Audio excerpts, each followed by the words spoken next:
Boa noite a todos. Mais uma oportunidade bendita de estarmos juntos para conversar e refletir sobre os ensinamentos de Jesus. E hoje, essa equipe amorosa do União Espírita Luz Divina, com trabalhadores, alunos, convidados, nós vamos conversar um pouco sobre esse tema bastante delicado, mas muito importante, que é o momento em que nós estamos vivendo do Covid. Todos deixem o seu microfone fechado, que vocês se imaginem sentados nesse banco.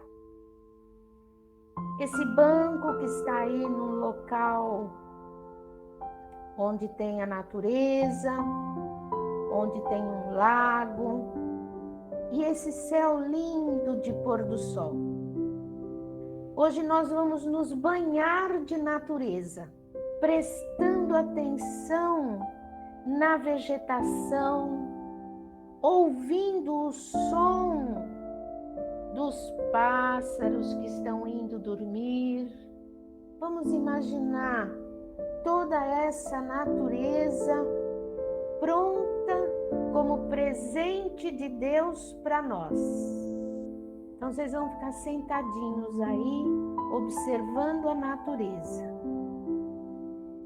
nos envolvendo com o barulho do mar, essas ondas que vão e vêm, esse som da natureza que nos envolve, esse pôr do sol que nos envia um calor suave, aquecendo delicadamente o nosso corpo. E nós começamos a prestar atenção nas folhas da palmeira que balançam com o vento, a areia. E essa natureza que é presente de Deus nos faz sentir a centelha divina que existe em nós. Caminhando mais um pouco, nós vamos agora para um outro ambiente, onde a vegetação é plena. E como se a gente estivesse sentado ali ao lado, naquela grama. A gente põe os pés dentro da água e sente aquela água fria, gostosa, que nos energiza o corpo todo. A gente olha para cima, observa o balançar das folhas, dos galhos, e a gente fica aí, sentindo a energia da natureza, visualizando esse lugar, esse presente de Deus. Respirando fundo, sentindo a energia divina da natureza.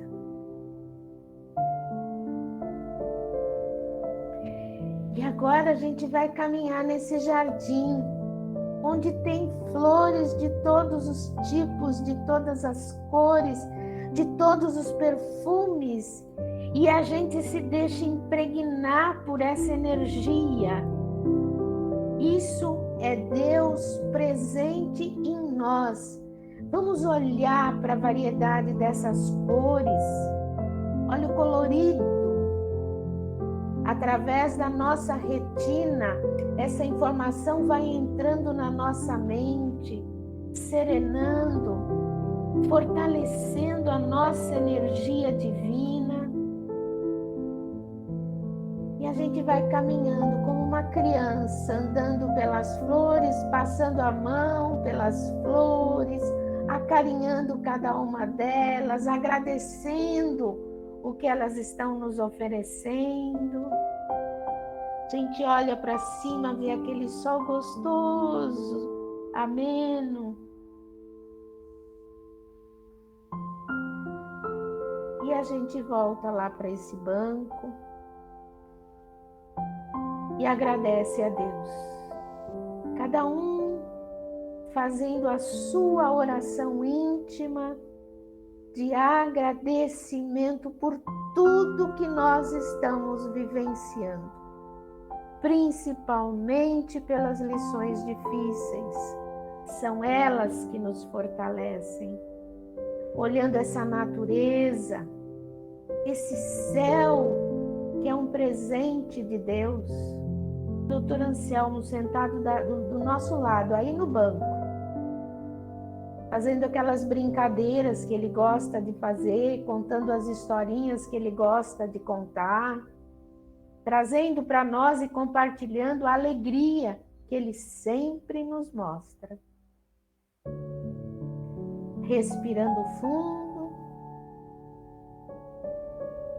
espreguiçando,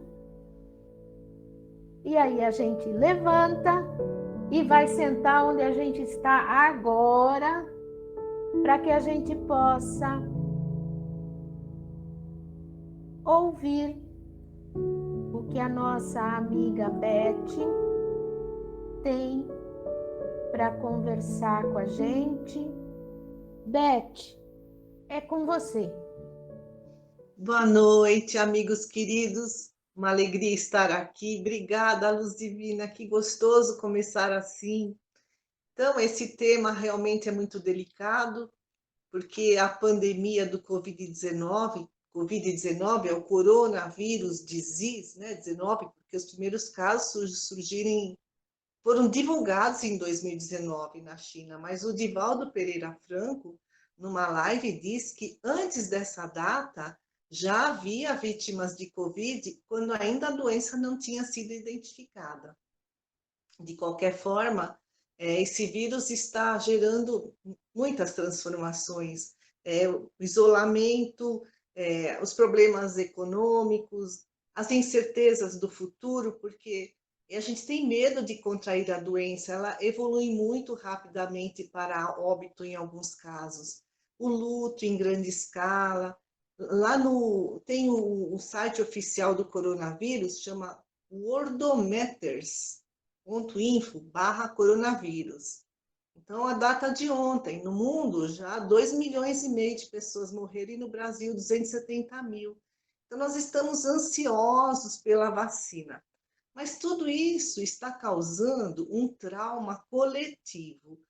E quem explica para a gente é um psiquiatra lá do Reino Unido chamado David Trickey. Ele diz assim: trauma coletivo é uma ruptura da nossa construção de significado, ou seja, causa-nos uma ruptura na maneira como nos vemos, como vemos o mundo, como vemos as outras pessoas, como entendemos tudo isso. Toda essa maneira de entendimento, de olhar, ficou abalada, revirada por conta da pandemia. E essa situação causa, diz o psiquiatra, lacunas no nosso sistema de orientação, nosso GPS, né? Quem sou, o que estou fazendo aqui, para onde vou. E essa lacuna é um trauma, um sentimento de impotência. E ele fala mais, que quando o estresse se acumula, o nosso sistema nervoso entra num estado de alerta máximo e a nossa resiliência mental se esgota. Então, ele fala também que esse trauma coletivo que surgiu pode permanecer por anos após o término da pandemia.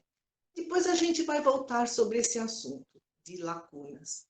Então, as epidemias que são localizadas, as pandemias que são, por exemplo, o Covid, que atingiu o mundo inteiro, sempre estiveram presentes na história da humanidade. No século IV a.C., o Aristóteles, famoso filósofo e biólogo que viveu lá na Grécia, ele já relatou casos de epidemia. A varíola, ela já era descrita há 3.000 anos atrás, A peste bubônica, ou seja, a peste negra, que foi uma pandemia devastadora, durou 4 anos, de 1347 a 1351. Teve a gripe espanhola, que foi a pandemia do vírus influenza de 1918 a 1920. E no século XX também houve muitas epidemias da AIDS, da dengue, do ebola. Agora, no nosso século, já houve o SARS, que é a síndrome respiratória aguda grave, a chikungunya, a zika, o MERS, que é a síndrome respiratória do Oriente Médio, e agora o Covid-19. Então, em todas essas, né, juntando todas essas pandemias e epidemias, morreram milhões de pessoas, se contarmos tudo. E aí, por que nós falamos tudo isso? Porque nós vamos nos referir ao Livro dos Espíritos, na questão 737. Allan Kardec pergunta para a espiritualidade: com que objetivo Deus atinge a humanidade por meio de flagelos destruidores? Não só pandemias, mas terremotos, furacões, tsunamis. E eles respondem: para fazê-la avançar mais depressa. Aquilo que levaria séculos, leva apenas alguns anos de progresso. E lá no Livro dos Espíritos também, na questão 738, Allan Kardec pergunta: mas Deus não poderia empregar para o aprimoramento da humanidade outros meios que não os flagelos destruidores? E eles respondem: sim, e o emprega, visto que deu a cada um os meios de progredir pelo conhecimento do bem e do mal. É que o homem não aproveita. Lá na Revista Espírita, de julho de 1867, Allan Kardec diz que entramos cada vez mais no período transitório, de mundo de provas e expiações para o mundo de regeneração com a transformação da humanidade. Isso ele escreveu em 1867. E ele escreve mais. É o próprio Allan Kardec que escreve. Os flagelos são os instrumentos de que se servem o grande cirurgião do universo para extirpar do mundo, destinado a marchar para a frente, os elementos gangrenados que nele provocam desordens incompatíveis com seu novo status. Então a gente pode ver como é que está o mundo hoje. Tem um neurocientista chamado Steven Rehn. Ele trabalha no Instituto DOR, ele é da Universidade Federal do Rio de Janeiro, e ele colocou um artigo no portal do Estadão, agora em janeiro, no dia 13 de janeiro agora desse ano, e ele fala: existe um negacionismo do perigo do vírus, existe a oferta de curas milagrosas, as pessoas estão morrendo e não podem ser veladas, as pessoas perderam a empatia, quer dizer, empatia é se colocar no lugar do outro, por conta do tamanho da tragédia. É aquela frase: uma morte é tragédia, muitas mortes se tornam estatística. E os pesquisadores da mente, eles dizem que negar a doença ou o número, né, esse número grande de mortes, é uma defesa, é uma fuga de pessoas que não conseguem encarar a gravidade do problema. E tudo isso, dizem eles, está causando um aumento de transtornos mentais, de suicídio. O Divaldo Pereira Franco, na internet, ele falou, né? Esta é uma hora muito grave. Muitos estão explorando o próximo, subindo os preços. Diz ele, é um momento difícil de transição planetária. A divindade permite que o mal se espraie porque nós somos maus. Se o vírus encontrasse um melhor clima moral na Terra, ele seria consumido pelas vibrações do amor. Porque o cérebro, diz o Divaldo, é um dínamo construtor de vida, é o maior dínamo que a humanidade conhece. É só a gente ver lá aquela palestra tão bonita que a Luz Divina fez sobre esse assunto, né? Em julho de 2020, também a presidente da Fiocruz, chama Nésia Trindade Lima, junto com um pesquisador também da Fiocruz, Rômulo Paes Souza, e o ex-diretor da Escola Nacional de Saúde Pública do Rio de Janeiro, Paulo Marchiori Bus, também publicaram um artigo na internet dizendo que a Covid, que atinge 181 países, é uma crise sanitária, é uma crise de saúde pública, Mas também dizem esses três pesquisadores da Fiocruz, é uma crise humanitária. Eles dizem que o mundo beira um colapso ambiental, a grande desigualdade de riquezas que geram injustiças sociais, a negligência e abandono das populações mais carentes, não existe saneamento básico, não existem moradias adequadas. Outro artigo que foi recentemente publicado pela BBC Brasil, agora no dia 19 de janeiro desse ano, pelo diretor-geral da Organização Mundial de Saúde, Tedros Adhanom, ele alerta que os países ricos estão estocando vacinas. É a política do eu primeiro, diz o Tedros Adhanom. A gente vê, o Canadá tem 5 vacinas por habitante. E diz o Tedros Adhanom, os países pobres estão ficando sem vacina.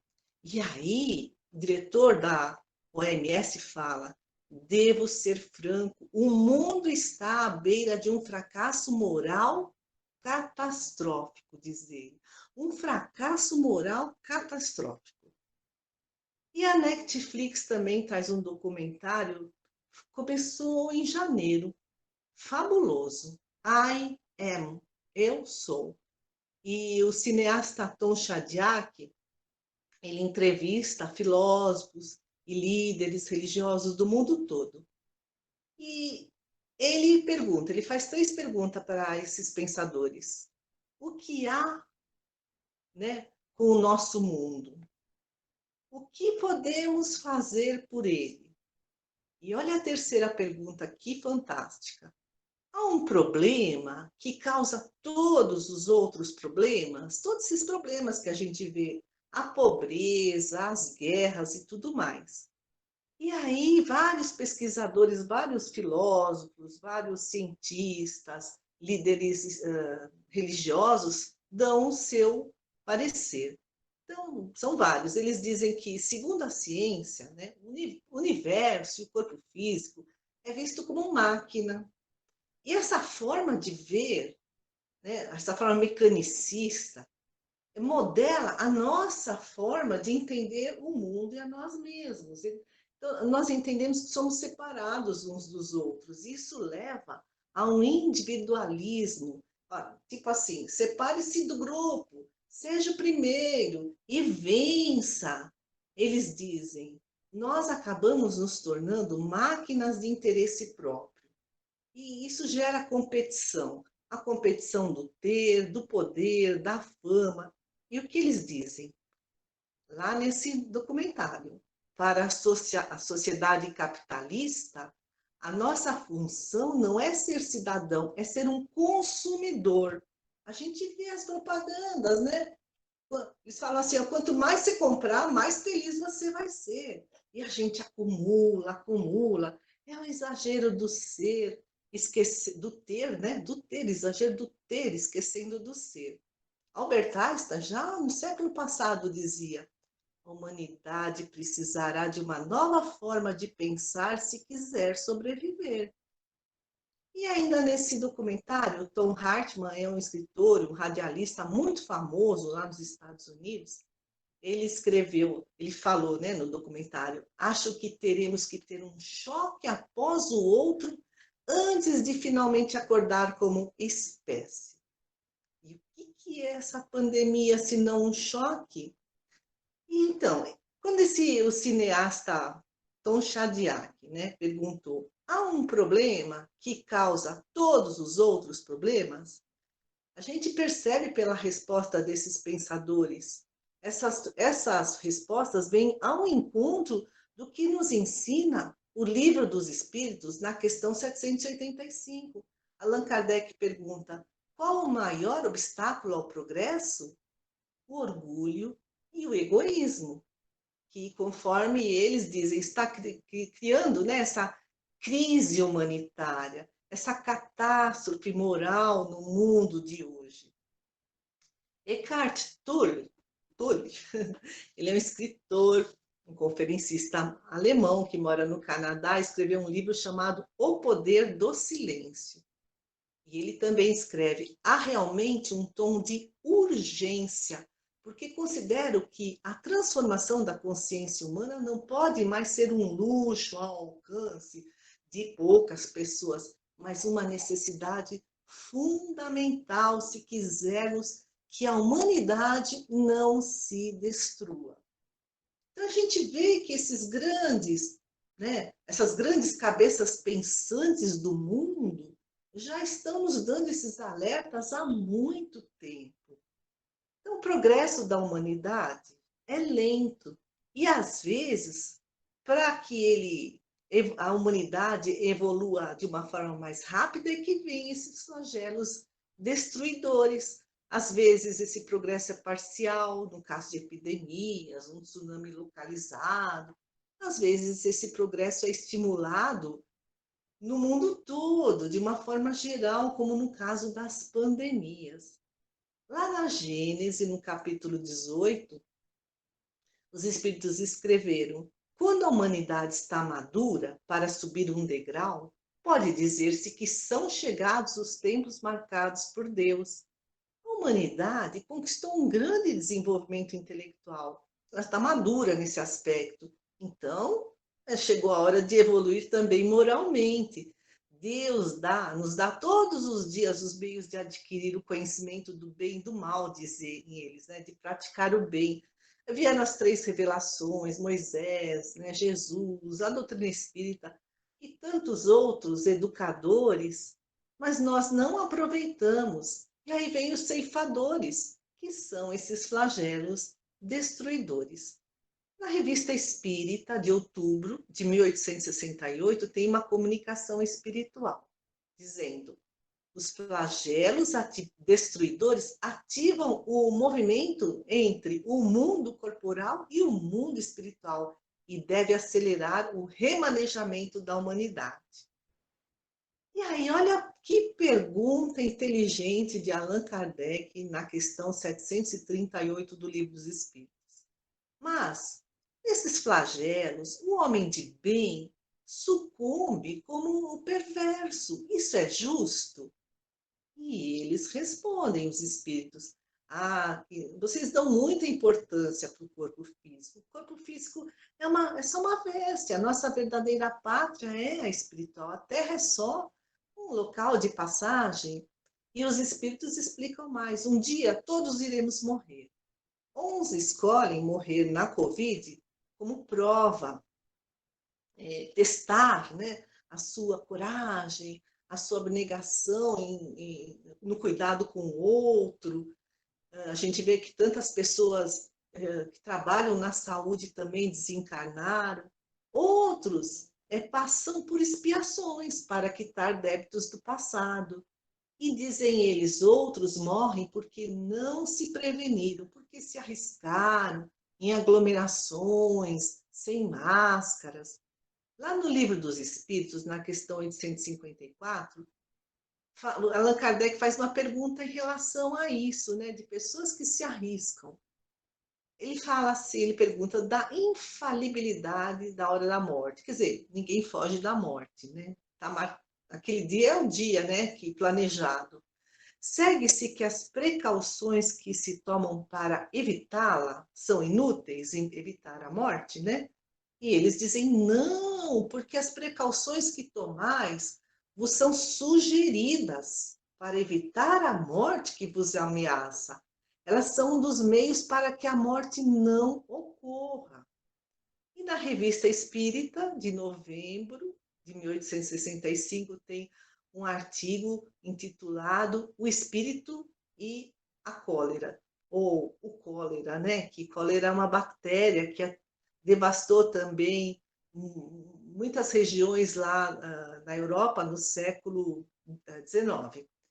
Então, nesse artigo, eles escrevem que os espíritas, eles têm certeza da vida futura, têm o conhecimento de que existe o plano espiritual, sabem que a Terra é só passagem, exílio, e chegando no plano espiritual, nós sabemos, né, nós espíritas, que continuaremos sendo nós mesmos, desfrutaremos novas percepções, né, teremos maiores faculdades, reencontraremos as pessoas que amamos. Aí o Allan Kardec fala, apesar de saber tudo isso, que é um grande consolo, os espíritas não vão negligenciar as precauções diante da pandemia do cólera. E ele escreve, devem tomar todas as medidas necessárias para se precaverem, porque não são fatalistas. E porque, se não temem a morte, não devem procurá-la. Ora, diz Allan Kardec, desprezar as medidas sanitárias podem preservá-los, né? Que seria, que se eles não preservassem, seria considerado um verdadeiro suicídio. Lá na Gênese, foi editado em 1868, né? Já vinha escrito que a humanidade passaria por grandes mudanças, né? São chegados os tempos, né? O título lá. Mas tudo isso não é castigo de Deus, não é capricho de Deus, tudo está submetido à lei de progresso. A cada flagelo, a humanidade dá um salto no seu desenvolvimento moral, intelectual. Por exemplo, no desenvolvimento moral, esse isolamento físico nos faz refletirmos sobre nós mesmos, nós nos voltamos para dentro de nós mesmos, e aí prestamos atenção nos nossos relacionamentos familiares, buscando ter mais paciência, resignação, sermos mais caridosos, mais solidários. Sobre essa mudança que o isolamento causa, a Covid causa, o Diário do Grande ABC fez uma reportagem, uma entrevista lá no Hospital de Campanha de Santo André. E o paciente estava tendo alta. Ele tinha tido Covid, ficou lá, né, assim, entubado, tudo. E aí a felicidade dele de voltar para a família, aí ele falou para a repórter, agora a minha vida vai mudar. Antes eu só pensava em trabalhar, agora vou dar mais atenção para a minha família, para o meu filho.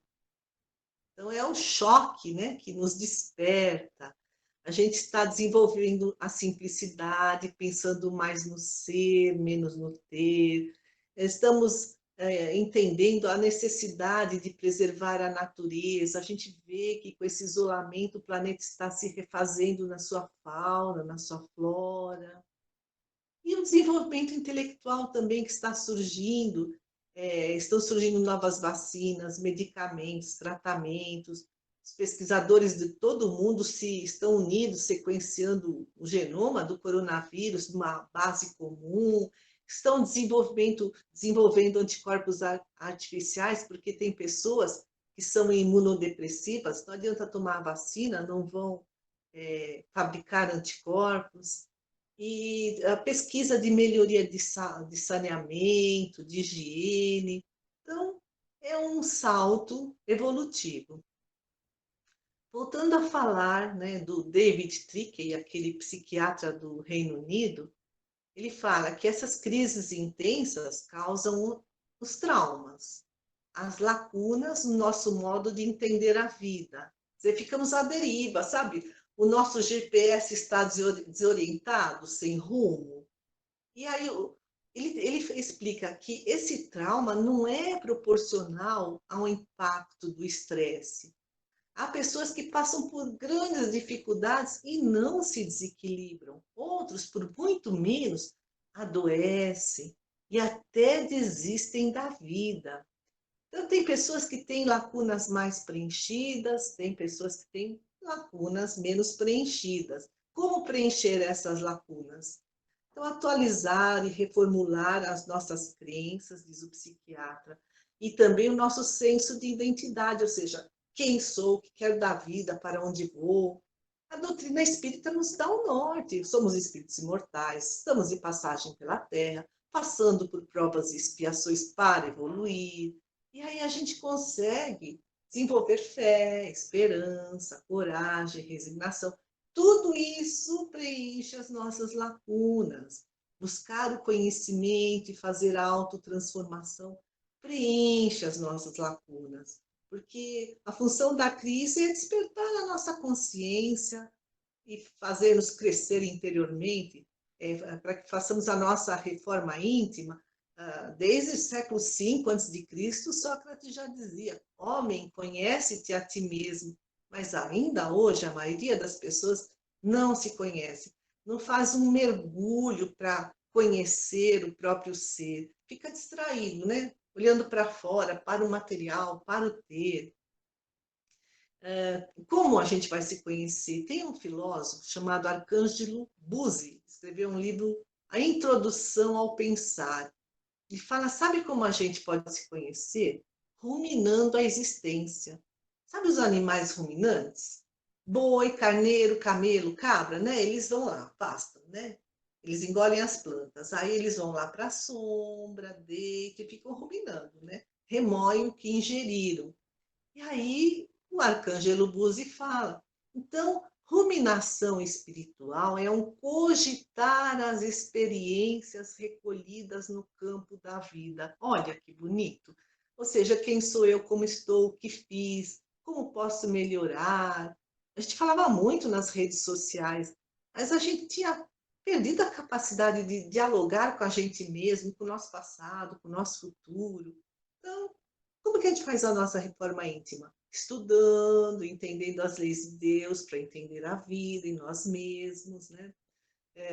Afinal, como é que a gente vai ter tanta determinação na nossa reforma íntima sem a certeza da imortalidade da alma? E aqueles que pensam, a vida começa no berço, acaba no túmulo, eles vão aproveitar o máximo os prazeres terrenos e vão deixar de cuidar da alma. Então, é aquisição de conhecimento para chegar também no autoconhecimento. Como o Caetano Veloso escreveu, cada um sabe a dor e a delícia de ser o que é, né? Reconhecer nossas virtudes que já foram conquistadas, as nossas imperfeições que ainda precisam ser trabalhadas, mas com muita boa vontade, com persistência, transformando essa nossa sombra, né? As nossas fraquezas em virtudes. O Talmud é um dos livros básicos da religião judaica e que complementa a Torá, ou seja, o Velho Testamento da Bíblia. Ele escreve: nenhum homem é dono dos seus instintos, mas podemos transformar nossos instintos em aliados, não em inimigos. Nos animais, os instintos os protegem. Eles sabem satisfazer as suas necessidades de uma forma saudável, mas nós não. Nós acabamos transformando os nossos instintos em necessidades exageradas, se transformaram em vícios, em abusos. Então, esses instintos precisam ser transformados em aliados. Transformar o homem velho no homem novo, fazendo essa ruminação espiritual. Olhar para dentro da gente mesmo, prestar atenção nas nossas emoções, nos nossos pensamentos, nos nossos sentimentos, humildemente. Quer dizer, eu não sou mais que os outros. Ainda tenho muitas imperfeições a serem trabalhadas, ainda tenho muito que aprender. Olhar para dentro de nós compassivamente, autoaceitando-nos, auto-perdoando-nos, porque todos nós estamos numa longa jornada, longa jornada evolutiva. E olhar para dentro de nós corajosamente, com boa vontade, com esforço, com perseverança na nossa mudança interior. Assim estaremos construindo a nossa casa interior sobre a rocha. Sabe? Essa passagem está lá em Mateus 7:24. Jesus disse: todo aquele, pois, que escuta as minhas palavras e as pratica, assemelhá-lo-ei ao homem prudente, que edificou a sua casa sobre a rocha. E desceram a chuva, e correram os rios, e assopraram os ventos, e combateram aquela casa, e ela não caiu, porque estava edificada sobre a rocha. E nós estamos atravessando esses tempos de tempestade, de ventania. Mas aqueles que edificarem a casa sobre a rocha continuarão firmes durante essa tempestade. Vamos edificar a nossa casa sobre a rocha, sobre os ensinamentos de Jesus. Muita paz a todos, obrigada. Vamos respirar fundo, né? Assistir depois, quando chegar o vídeo gravado, porque a gente tem que parar e pensar e analisar essas informações, que, a meu ver, é um momento muito importante de reflexão, de adquirir conhecimento e ser aquela pessoa produtiva, não entrar na lamentação. E eu vou repetir mais uma vez o conhecimento que a gente já adquiriu. Medo, desesperança, faz com que a nossa imunidade se fragilize. E qualquer resfriado vira uma doença grave. Qualquer coisa leve torna-se uma doença grave. E a brincadeira que eu sempre faço, como a Beth também já comentou, nós vamos voltar para a casa do pai, né? Todo mundo está com o passaporte para voltar para a casa do pai. Ou seja, vamos morrer? Vamos. Agora, o desespero eu posso substituir por viver bem, entender. Tem o capítulo do bem sofrer e mal sofrer que a gente precisa ler e estudar várias vezes, né? Entender que não é castigo divino. Eu recebi hoje a mensagem de uma amiga que está no desespero, que ela falou: esse maldito bichinho que é o vírus. Se isso é projeto divino, nós temos que aprender com as lições que a vida nos dá e sermos melhores, percebendo que precisamos pedir ajuda. Existem muitos tratamentos, todas essas orientações. A Beth deu aí um roteirinho, o Caminho das Pedras, em 2 sugestões que ela passou para a gente. Depois a gente assiste de novo e presta mais atenção. Então, gente, bora viver bem, vai dar tudo certo, não é isso? Agora, quem quer falar?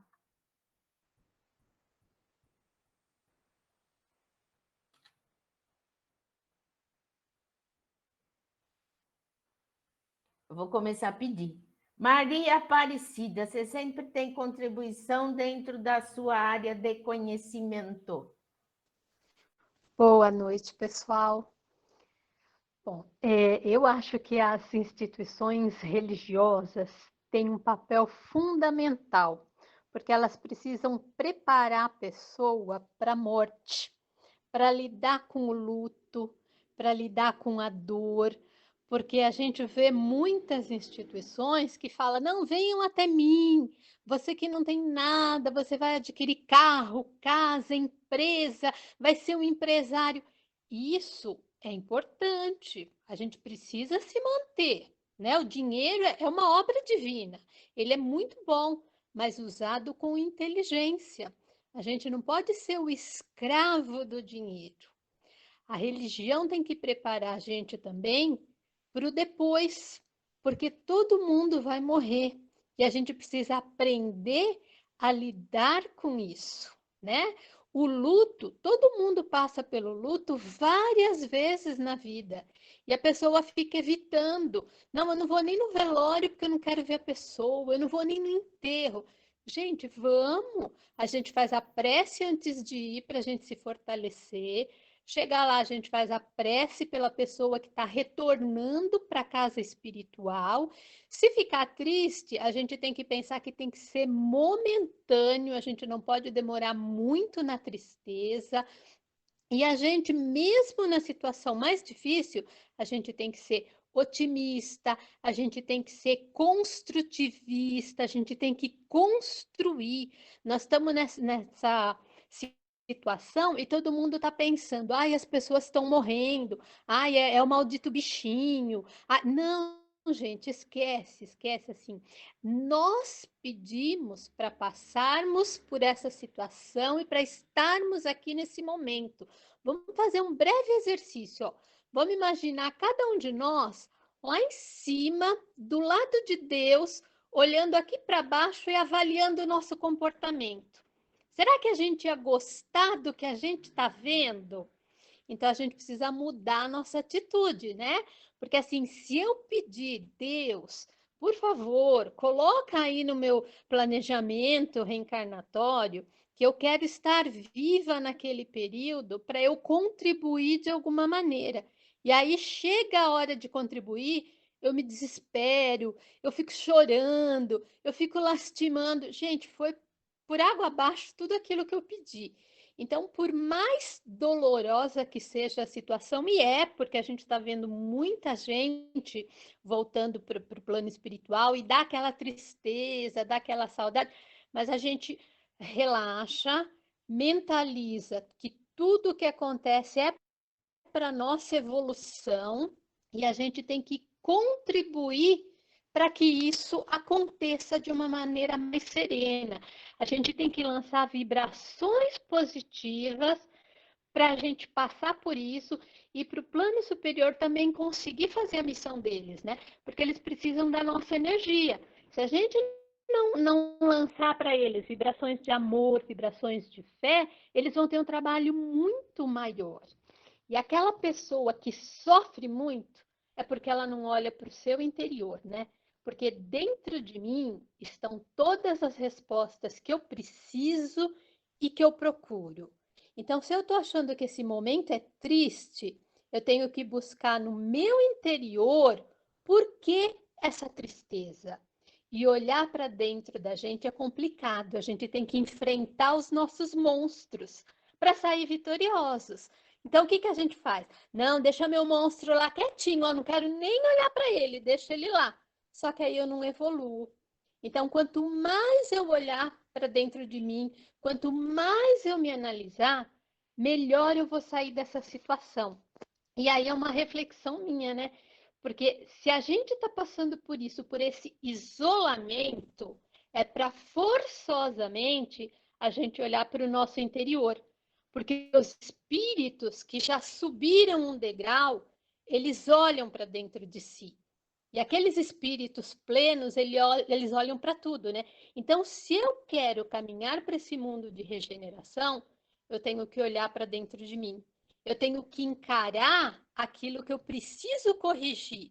E com fé, pedindo para Deus, pedindo para o meu anjo da guarda, para o meu mentor, para o meu espírito protetor, que me mostrem o caminho, que me dê forças, porque com certeza a divindade que existe em mim se liga a Deus e faz com que eu consiga atingir o objetivo que é evoluir nessa jornada. Obrigada e um beijo para todos. É isso aí, amiga. Resumindo, nós temos Deus em nós, né? Nós somos centelha divina. Então, o caminho é esse. Bom, eu vou parar de falar para dar oportunidade para mais alguém. Mais alguém abrindo o microfone. Vamos lá. A gente está quase no nosso horário, mas ainda dá tempo de alguém falar. Quem Oi, tá? Luz. Oi, Oi. Dani, Boa vai. noite, todo mundo. Beth, muito obrigada. Você trouxe, eu acho que dados e informações super importantes e isso tudo veio num envelope de tanto amor, de tanto carinho. Muito obrigada mesmo pela sua palestra. Eu queria deixar um recurso que tem se tornado bastante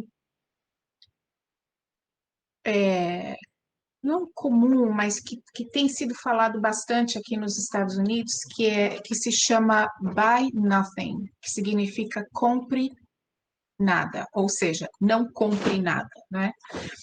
E eu vou deixar o link do site para vocês aqui, porque esse projeto é um projeto que começou assim de vizinhança em vizinhança, onde as pessoas se conectam através da sua conta do Facebook e elas trocam coisas que uma precisa, a outra não precisa mais, a outra não quer mais, a outra vai doar. Então, isso tem se tornado um grande movimento aqui nesse país, o que é muito interessante, porque os Estados Unidos é um dos países mais consumidores que existe no planeta, se não o maior. Então, assim, especificamente falando dos Estados Unidos, essa pandemia, ela também fez com que a gente parasse esse hábito de consumismo, né, que existe aqui.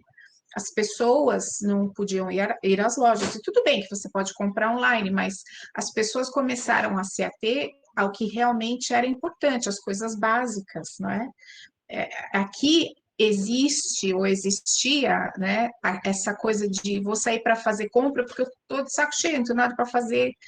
A gente não pensa assim no Brasil, né? Ah, eu não tenho nada para fazer, eu vou sair, vou comprar um monte de coisa, né? É diferente, a realidade é diferente, mas isso parou aqui desde que a pandemia aconteceu. E esse movimento, ele tem sido bastante interessante porque ele está conectando as pessoas e realmente criando esse senso de comunidade, né? Parando o consumismo, esse senso de comunidade, de que a gente pode se ajudar uns aos outros, e, inclusive, esse movimento, ele já existe no Brasil, existe uma só comunidade no Brasil que fica aí em Santo André. Então, vocês que estão aí na região do ABC têm acesso, e eu acho que é uma ideia tão interessante, tão bonita da gente poder se ajudar, né, uns aos outros nesse momento, estender ali, se você tem coisas para doar que você não usa mais, que não serve mais, que você pode fazer a doação. E também outras pessoas, né, que de repente precisam se mudar, precisam recomeçar e não tem dinheiro para ficar comprando tudo novo, podem ir lá e pedir ajuda. Então, eu deixo o recurso para vocês. Eu só queria fazer um pequeno comentário que ontem à noite eu assisti, por acaso, um documentário sobre os 10 anos de Fukushima. E eu passei a noite toda ali pensando e refletindo sobre aquela tragédia onde morreram 200 mil pessoas, né? E aí hoje veio essa bela palestra falando exatamente disso. Então, muito obrigada a todos. Boa semana. Obrigado, Dani. Depois, e coloca, se tem alguma referência do grupo de Santo André, a gente vai... Isso é bonito porque a gente está voltando no tempo. Antigamente, a feira de trocas, né? Então, o que é bom não se perde. Obrigada, amiga. Arlete? Viu, Dani? Esse projeto é no bairro Assunção, em Santo André. Mas esse projeto é desde 2013, ele foi fundado em 2013. Legal. Já é um pouco antigo. Faça a referência. Sim, eu sei. Mas é bacana, é muito bacana esse projeto. Ele começou há mais tempo, mas ele se tornou muito popular aqui quando a pandemia aconteceu. Legal. Muito bom. Compartilha com a gente as referências, que tem muita gente que vai se envolver aí. Arlete, vamos lá. Boa noite, gente. Beth, obrigada, como sempre, brilhante, né? Eu queria, de tudo que foi dito, e depois o que a Maria Aparecida colocou, o que me preocupa muito, muito, é sobre o luto. A nossa responsabilidade com a educação dos nossos filhos referente a isso. Porque a Aparecida falou, religiões precisam... Não, que somos nós nos responsabilizarmos por ensinar aos nossos filhos sobre a morte. Porque morte é um tema velado, ninguém fala, morre um, esconde do outro, não leva o filho. Não... E eu, como mãe, nós, como pais, temos que nos responsabilizar por isso. Nós temos que trabalhar isso na gente, aprender a falar. Gente, na minha época de adolescente, de criança, sexo era um tabu e ninguém falava. Nós aprendemos a falar sobre, a discutir, a trazer esse tema em pauta. Eu acho que hoje a gente precisa falar sobre a morte, porque a morte não é um fim. A doutrina nos ensina que a morte é uma passagem. E a gente precisa aprender a passar isso para os nossos filhos, para criar uma geração mais positiva, uma geração geração que lide melhor com essa passagem. Uma geração, porque é nossa responsabilidade enquanto pais. E se eu não lido bem, eu preciso aprender. Porque eu tenho a responsabilidade de passar isso para os meus filhos, para os meus netos. Sim, e a gente tem que aprender, principalmente a começar, que eu tenho visto de uma forma muito equivocada, as pessoas sofrerem com a morte do animal de uma forma assim exacerbada, de uma forma muito grande. Gente, quando eu pego um animalzinho, eu sei que a vida dele é 1/10 da minha.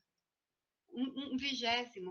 Eu vou sentir, eu vou prantear, sim, mas eu não posso lidar com isso como se fosse fim da minha vida. O que eu vou fazer da minha vida? Meu cachorrinho morreu. O que eu vou fazer da minha vida? Fiquei viúva. O que eu vou... Não. A gente tem que aprender a lidar.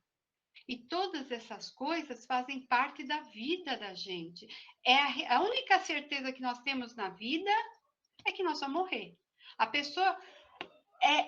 olha, chegou lá no óvulo e no espermatozoide. A única certeza que aquele serzinho tem é que ele vai morrer. O resto, o meio, entre a ovulação lá e a morte, é a única certeza. O resto da vida a gente constrói. E a gente tem que construir essa realidade para nós e para aqueles aos quais a gente tem responsabilidade. É isso aí, eu acho amiga. que é muito importante, é um tema que ninguém fala. Boa noite para vocês, uma boa semana. Deus abençoe a todos. Esse assunto do luto, ele precisa ser conversado, tá aqui no nosso planejamento, porque a gente, inclusive, precisa entender as fases do luto e que cada um tem um tempo diferente para viver essas fases. Então, quando a gente conhece, entre aspas, a teoria, a gente sabe buscar ajuda e a gente sabe vivenciar melhor. Fala, Dani. Não, eu concordo, desculpa, eu abri por acaso. Tá. Beth, quando a gente conversou para que você falasse sobre esse tema, a gente já tinha visto você falar sobre isso, e são temas que precisam das pessoas certas para falar. Cada um de nós tem um perfil, cada um de nós tem uma energia, né? Então, gratidão, amiga, pela pesquisa, pela entrega e a suavidade, e principalmente pela verdade, né? As coisas precisam ser vistas por inteiro, porque a gente é filho de Deus, tem a fagulha divina, e a gente não é pouca coisa. É filho de Deus, irmão de Jesus, quer mais. Certo, gente? A gente já está completando o nosso tema, nosso tempo. Eu hoje vou usar para nossa prece de encerramento. Vou tentar, né? O Carlos está aqui preocupado. Vou tentar compartilhar com vocês a oração de São Francisco, como nossa prece de encerramento. Porque é alguém que nos deixou um exemplo, uma energia, que nós temos momentos que a gente vacila, a gente tem momentos de fragilidade, é natural. A diferença é quanto tempo eu vou ficar sentado na beira da estrada, tá? Então, eu vou tentar compartilhar com vocês essa música, a oração de São Francisco. Fica com prece de encerramento, cada um de vocês visualizando o seu amigo, aquelas pessoas que estão fragilizadas. E durante a música, a gente vai emanando essa energia. Só um minutinho que a gente está compartilhando aqui.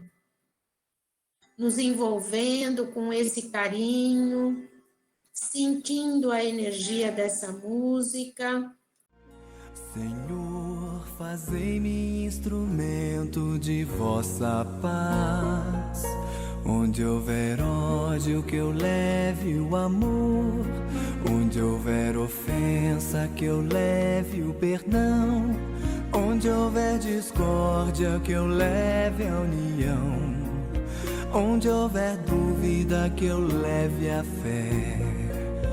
Onde houver erro, que eu leve a verdade. Onde houver desespero, que eu leve a esperança. Onde houver tristeza, que eu leve a alegria. Onde houver trevas, que eu leve a luz.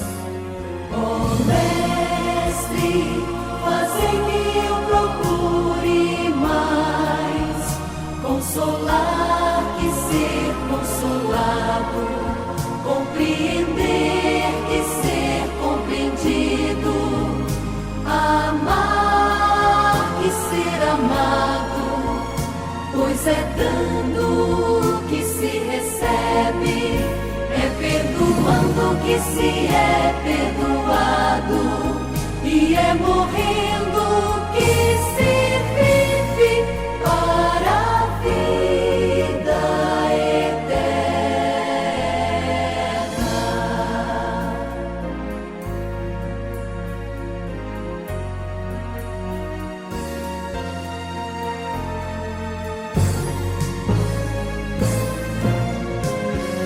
Ó Mestre, fazei que eu procure mais consolar que ser consolado, compreender que ser compreendido, amar que ser amado, pois é dando que se recebe, é perdoando que se é perdoado, e é morrendo que se vive para a vida eterna.